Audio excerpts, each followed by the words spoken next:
Hey everyone, wishing a very good evening. দেখো আমি আমার ড্রেস ফেস পরে নিচ্ছি, কেন কি ইয়োগা করব তার জন্য। আর আমি একটু চার্জ দিয়ে দিলাম, আর দেখো একটুখানি টোনিং করে নিলাম, আর একটুখানি ময়শ্চারাইজিংও করে নিয়েছি। দেখো এবার একটু এসি চালিয়েও এত এত ঘাম হবে যে বলা নয়। এই যদি এক্সারসাইজগুলো করো পিসিওডি কিন্তু অনেকটাই দূর হয়ে যাবে। আমার পিসিওডি নেই, তাও কিন্তু আমাকে এই এক্সারসাইজগুলো করতে হয়। তো একটুখানি জল খেয়ে নিচ্ছি, গরম জল অফকোর্স। আর দেখো অনেকটা ঘেমে গেছি, আর একটুখানি কাজবাজ আছে।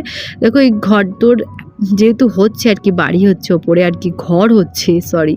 তো তার জন্য এখানটা এত নোংরা হয়ে যাচ্ছে, ধুলো হয়ে যাচ্ছে। পার ডে এত পরিষ্কার করি তাও এত ধুলো হয়ে যায়। লোকে হয়তো ভাববে কোনোদিনও পরিষ্কার করে না। তো যাই হোক, আমি আমার পরিষ্কার কমপ্লিট করে চলে এসেছি কিচেনে। শুধুমাত্র রুটিটাই করব। দিদি তো সব কিছু করে গেছে, এখানে ফুলকপি সবজি করেছে, তারপর ডিমের কারি করেছে, তারপর ডাল করেছে। আমি শুধু একটুখানি একটা সবজি ভাজবো, কুমড়োটা। সো চলো টাটা।